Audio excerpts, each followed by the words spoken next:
खुलुमबाय दा समाव बड'ल इंखं टेलिभिजन स्टुडिय'आव साथाम गेदेमा मोनखौ जों मोननो हादों। बिथांमोना बावैसो सान आगोलाव मुलुगनाङारि मुं आवथायनो हादों। जगेश देउरी डक्टर जगेश देउरी बिथाङा बड'लेण्ड सेरिकालचार बिफाननि PhD एबा डाइरेक्टर बिथाङा आजिरा मोनबाय बे बिफाननिफ्राय। अब्लाबो आथिखालाव OSD नि खामानियाव नांथाबफिननानै दङ। बे बिफानावनो बिथाङा बर' थुनलाइनि थाखाय गोबांथार बिहोमा होनाय जागासिनो दङ। बिथांखौ बावैसो आमेरिकायाव थानाय British national university of Queen Mary बे मुलुगसोलोंसालिनिफ्राय डक्टर अफ लिटारेचार एवार्ड होनाय जादों दिल्लीत। बेजों लोगोसेनो बे इउनिभार्सिटिनिफ्रायनो पद्मश्री डक्टर मंगलसिं हाज'रिनोबो डक्टर अफ एजुकेसन एवार्ड होनाय जादों। बेजों लोगोसे थाइलेण्डआव थानाय पाटाया मुंनि जायगायाव मुंदांखा जायगा बेयो बेंककनि बेवहाय टाटा AIA फालांगियारि गौथुमा बेनु दैमारिनो मोनसे मुलुगनाङारि बान्था होदों। बे जाहैबाय चेम्पियन अफ जुन क्रान्ति। बिथांमोन साथामखौ जोङो मोननो हादों दिनै बड'ल इंखं टेलिभिजन स्टुडिय'आव। आरो जों बिथांमोननि खुगाजोंनो गावसोरनि बान्था आवथायनाय आरो बिनि एक्सपिरियेन्स बेनि सायाव जोङो मिथिना लागोन।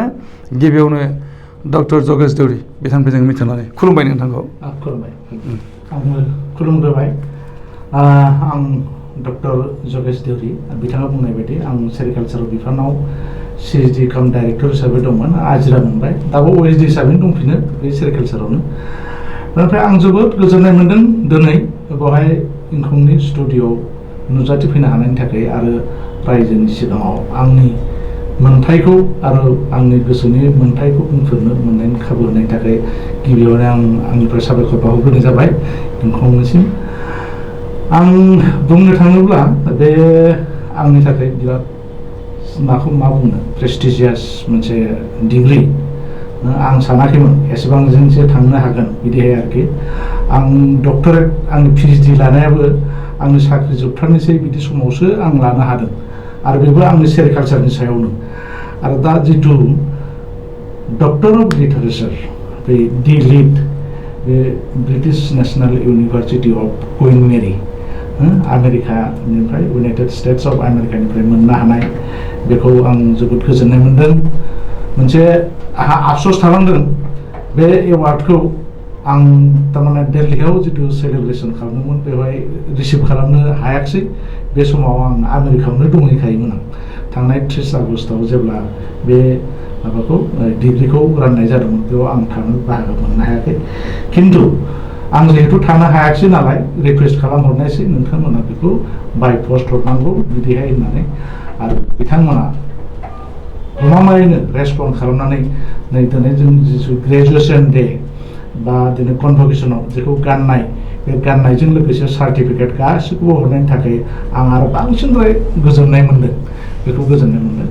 आरो बे मोनसे DLit आंनि थाखाय बे हायेस्ट डिग्री आरो बेबो इन्टारनेसनेल मोनसे इउनिभार्सिटिनिफ्राय आमेरिका बायदि बे स्टेटनिफ्राय मोननो हानाय बे माबाया आंनि थाखाय जोबोद गोग्गाथाव। आरो बे आंनि बे गोग्गाथाव गासैबो बे डिग्रीखौ जिहेतु आं लिटारेचारनि सायावनो मोननो हादों आरो आंनि जिहेतु आं सेरिकालचारनि स्पेशलाइजेसन बेखौ मेनसन खालामदों सार्टिफिकेटआव। आरो बेनिखायनो आंनि बे गासै बे आंनि मोननाय बे सन्मानखौ आं जोंनि बर' माहारिनि गासैनि थाखाय आं बेखौ डेडिकेटेड खालामबाय गासैनोबो। गतिके आं रायजोनि बोर सारस्रिनायावनो बाक्सा जिल्लानि गफानिफ्राय ओंखारबोनानै सेरिकालचार बायदि फिसा डिपार्टमेन्टाव मावनानै PhD लाखांनायनि उनाव बेसिम जे मोननो हादों आं जोबोद गोजोननाय मोन्दों। आरो बिथांमोना बेनि थाखाय डाइरेक्टयै नमिनेसन बिहरदोंमोन आरो आंनि बाय'डाटा गासैखौबो लादोंमोन। लानायनि माबायाव बिथांमोननि जि मोनसे कमिटि हायेस्ट फराम कमिटि बिथांमोना गासैबो नायनानै बेखौ एप्रुभ खालामनानै बे डिग्रीखौ होदों। आं जोबोद गोजोननाय मोन्दों। बिदिफोरखौ मोनखांनायनि उनाव इन्टारनेसनेल एवार्डआव अबयसे बेल' नङा आंनि थाखाय आं दासिमहालागै एवार्ड हिसाबै जुदि नायोब्लाथाय आं 20थासो एवार्ड आं मोनबाय थारमाने 20था एवार्डनिख्रुइ बांसिन जाहैबाय बेनि मादाव इन्टारनेसनेल रिसिभ खालामदों ब्रिटिश पार्लियामेन्टआव आंनि थाखाय बे बिराद प्रेस्टिजियास बेबो ब्रिटिश पार्लियामेन्टआव लन्डनाव महात्मा गान्धी सन्मानखौ आं रिसिभ खालामनो मोनदों बेवहाय एखेलगे आरो गोग्गाथावनाया जाबाय मा आगोलनि थारमाने प्राइम मिनिस्टार H.D. देबगौड़ा बेजों एखेलगेनो बिथाङा लाइफ टाइम एचिभमेन्ट एवार्ड हिसाबै मोनदों महात्मा गान्धी सन्मानखौ आंबो महात्मा गान्धी सन्मानखौ एवार्ड खालामबाय बे माबायाव आरोखि बे लन्डन ब्रिटिश पार्लियामेन्टआव आरो बेनि अनगायैबो आं नै लेटेस्ट थारमाने थांनाय 2021आव बे श्रीलंकानि कलम्ब'आव इन्टारनेसनेल आइकन एवार्ड बेखौ आं रिसिभ खालामनानै जोबोद गोजोननाय मोन्दों आरो बाहेरनिखौ मोननायखौल' गोजोननायखौ बुंबाथ' जाया लकेल मोननाय गोजोननायखौबो बुंनांगोन जिहेतु आंनि खामानिखौ एसे माबा गोसो थांना मोननायखाय दा बिटिसि गभर्नमेन्टआबो लाखिफिननानै बिटिसि गभर्नमेन्टआबो आंनो लाइफ टाइम एचिभमेन्ट एवार्ड होदों नैबे थांनाय मे मासाव सेरिकालचारा जोङो बोसोरफ्रामबो 1 मेआव बड'फानि बे थैनाय सानाव जोङो मोनसे माबा एरि सिल्क डे होननाय जों मोनसे फालियो बे फालिनायाव बिटिसि गभर्नमेन्टआ आंखौ बे सेरिकालचारनि कन्ट्रिबिउसननि थाखाय लाइफ टाइम एचिभमेन्ट एवार्ड होदों आं बेखौबो जोबोद गोजोनदों बेबो इन्टारनेसनेल एवार्ड बायदि आंनि थाखाय गोजोनथावना मोनसे रिकगनाइजेसन गतिके आं बेखौ सानो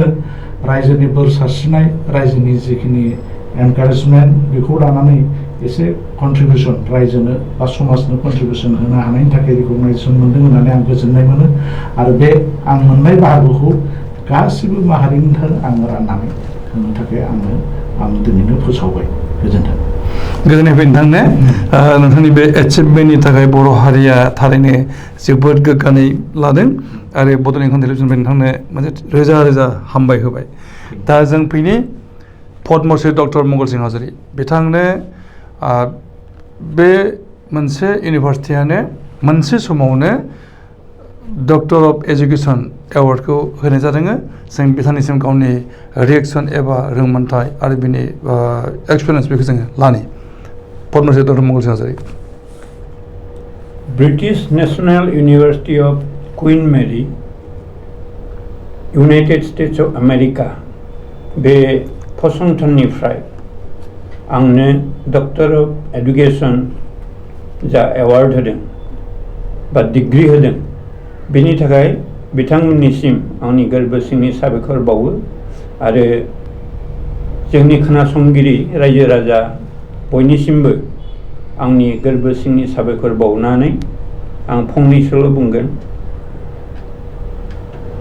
एडुकेसननि सायाव आं डक्टरेट मोनदों जेब्ला बेयो आंनि थाखाय गोग्गाथाव होननानै आं सानदों मानो होननानै बुङोब्ला आङो गुदि फरायसालि एलपि स्कुलनिफ्राय जागायनानै फैयै फैयै गभ कलेज अफ टिचार एडुकेसन क'क्राझारनि आङो गोरायुंमोन प्रिन्सिपाल बिबानाव थानानै आङो रिटायार्ड जादों आरो बे आंनि जिउआव सोलोंथाइ बिफानावनो गासै जिउखौ आङो हगार हरनाय बायदि मोनदों आरो बे हगार हरनायनि मादाव हयथ' LP school high school higher secondary school college university गासैनिबो दरजाखौ गानानै आङो साख्रि मावनायनि खाफाल जुफिदोंमोन आरो डक्टर अफ एडुकेसन बे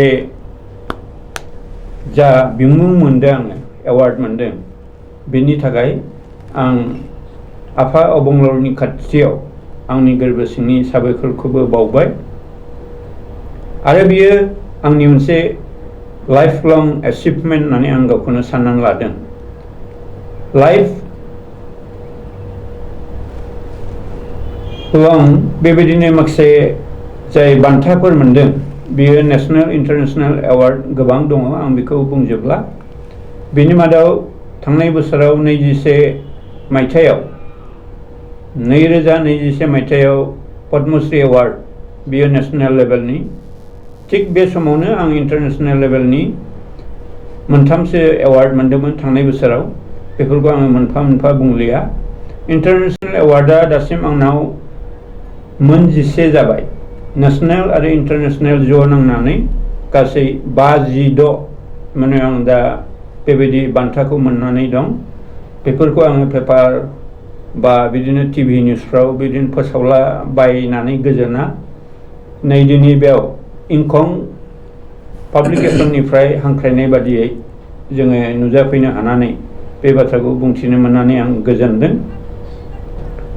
जोंनि बे खामानि मावनायाव सोलोंथाइखौ नागारनानै जों जेबो खामानि मावनो हाया आरो बे सोलोंथाइनि सायावनो आं जेब्ला डक्टरेट डिग्रीखौ मोनबाय बेयो आंनि थाखाय जोबोरैनो गोग्गाथाव होननानै आं सानदों आरो बेबो इन्टारनेशनेल लेभेलनि दा बेबायदिनो गुबुन गुबुन आरो एचिभमेन्ट दं बे एचिभमेन्टफोरखौ आं बुंलिया जेरै शिर'मणि एडुकेसनेल एवार्ड बा बिदिनो बेस्ट प्रिन्सिपाल एडुकेसनेल एवार्ड आं मोनदोंमोन गभर्नमेन्ट अफ इन्डियानि HRD निफ्राय बेखौ एरेन्ज खालामनायाव NCERT आंनो बे डिग्रीखौ होदोंमोन बा बान्थाखौ होदोंमोन आरो बेबायदिनो गुबुन गुबुन बान्था दं बे बान्थाफ्रा बुंनो थांब्ला आंनि लाइफ लं मोनसे एचिभमेन्टनिनो बिहोमानि मोनसे नेरसोन होननानै आङो गावनो गाव गनायनानै लादों बेजों लोगोसे आं थांनाय बोसोराव गभर्नमेन्ट अफ आसामनिफ्राय लिटारेरि पेन्सन मोनदों बे लिटारेरि पेन्सन मोननायनि अनगायैबो जेरै साहित्य अकादेमि एवार्ड 2005 मायथाइयाव आं बेखौ बर'फोरनि गेजेराव गिबिसिन बे साहित्य अकादेमि एवार्डखौ मोनदों आरो बेजों लोगोसेयैनो गुबुन गुबुन नेशनेल इन्टारनेशनेल एवार्डखौ बोसोराव हयथ' मोनब्रै मोनबा गाहाम मोनै आं दहाय बुंनाय बायदिनो 56 नेशनेल इन्टारनेशनेल एवार्ड आं मोननाय जाबाय आरो बे जोंनि बर' रायजो राजाफोरनिनो बोर एबा आशीर्बाद होननानै आं साननानै लादों बर' थुनलाइ आफादजों लोब्बा लानानै बर' थुनलाइनिनो खामानि मावनायनि फिथाइ होननानै आं सानदों सोलोंथाइयाव जेरै आङो LP स्कुलनिफ्राय जागायनानै इउनिभार्सिटिसिम नांथाबनायनि साख्रि मावनायनि जा खाफाल जुफिदोंमोन बिनिनो फिथाइ होननानै आं बे डक्टर अफ एडुकेसनखौबो गनायनानै लादों बेजों लोगोसे बड'ल इउनिभार्सिटि गायसंनायनि थाखाय जों दा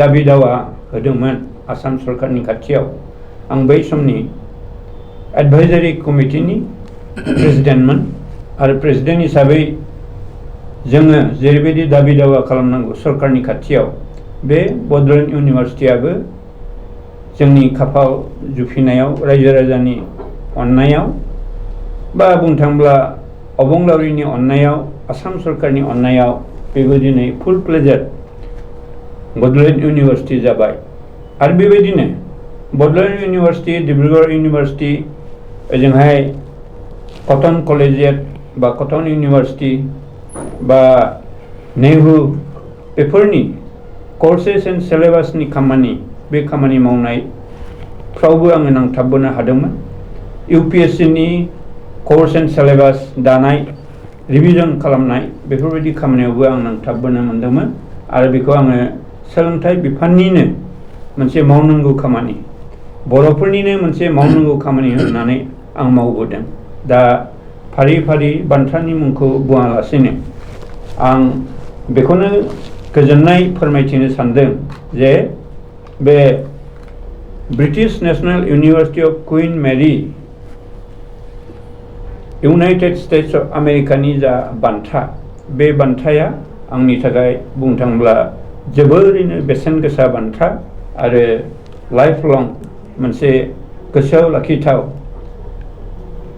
गोसोखांथि होबाय थागोन होननानै आं बेखौ सानो आरो बेखिनिखौनो बुंनानै आंनि सुंद' बिबुंथिखौ फोरमायथिनायखौ आं बेयावनो दोनथ'बाय गोजोन्थों बयबो मिथिगौ जे 2022 मायथाइयाव बर'नि गिबिसिन साहित्य अकादेमि बान्था आवथायनो हादोंमोन पद्मश्री डक्टर मंगलसिं हाज'वारि बिथाङा उन्दै बैसोनिफ्राय बर' राव थुनलाइनि थाखाय बर' समाजनि गोबांथार खामानि मावबोदों आरो बिथांनि बे नाजाथाबनायनि गेजेरजों बर' हारिया गोबांथार बिहोमा मोननो हादोंमोन जों बेखौहाय सिमान लानांगोन जे बिथाङा थुनलाइनि थिलियाव आगान होनायनि अनगायैबो हारिमुनि थिलियावबो बिथाङा जोबोरैनो आखाइयाव माने खामानि मावनाय जादोंमोन। आखाइयाव बिथाङा गोबां साफोरखौ लोगोआव लानानै खामानि मावदोंमोन, बर' हारिमुनि थिलियाव बारसोमदोंमोन। बेजों लोगोसे बिथाङा बर' हारिनि जेनाखि सोमावसारनाय बे खामानियावबो बिथाङा नांथाबदोंमोन आरो आथिखालावबो बिथाङा बर' समाजनि बायदि बिथिंफोराव नांथाबनानै खामानि मावगासिनो दङ आरो बर' हारि थांनानै थानायनि थाखाय नांफुगासिनो थानाय जों नुबाय थानाय जादों। बिथाङा दा बावैसो जि बान्था मोननो हादों बे बिथांनि थाखाय मोनसे गिदिर मोनसे एचिभमेन्ट आरो बर' हारिया बिनि थाखाय गोग्गानांगौ बाथ्रा दङ। मानो होनोब्ला बिथांनि बे सृष्टिफोरखौ बिथांनि सेक्रिफाइसखौ दिनै मुलुगनाङारि बिथिङावबो स्वीकृति होनो सिगांदों एबा रिकगनाइसन होनाया जादों। बिथांनिसिम बड'लेण्ड खौरां टेलिभिजननिफ्राय सिबिनाय आरो खुलुमबाय। साबायखर। बेनि उनावहाय जों फैनि टाटा AIA फालांगियारि गौथुम बे बिथिंनिफ्राय थाइलेण्डआव बावैसो बिथांनो champion of Kranti June Kranti award होदों। बिथांनिफ्राय जों मोनथिनानै जे मुलुगनाङारि बिथिङाव बिथाङा माबोरै बान्था मोनलायनो हाखो आरो बे बान्थाखौ बिथाङा माबायदि मोनखो आरो बिथांखौ बे बान्था मोननायनि थाखाय जेनाखि थुलुंगा होबाय बे थुलुंगा होग्राफोरनि बागैबो बिथाङा फंनैसो बुंथिगोन। बेनो दैमारि। गिबियावनो खुलुमग्रोबाय आंनो बे खाबुखौ होनायनि थाखाय। आं जुदिअबा फालांगि हिसाबै खामानिफोरखौ मावलांगासिनो दंमोन, किन्तु आङो सिरि सिरि मावलांनो सानदोंमोन।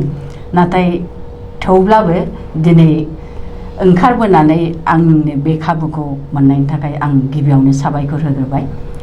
आङो उन्दैनिफ्रायनो माने जोबोद गोसोआव साननाय दंमोन गुबुन हादराव माबोरै थांनो हायो, एयारप्लेनखौ माजों गाखोनो हायो। बे साननाया आंनाव उन्दैनिफ्रायनो जोबोद दंमोन।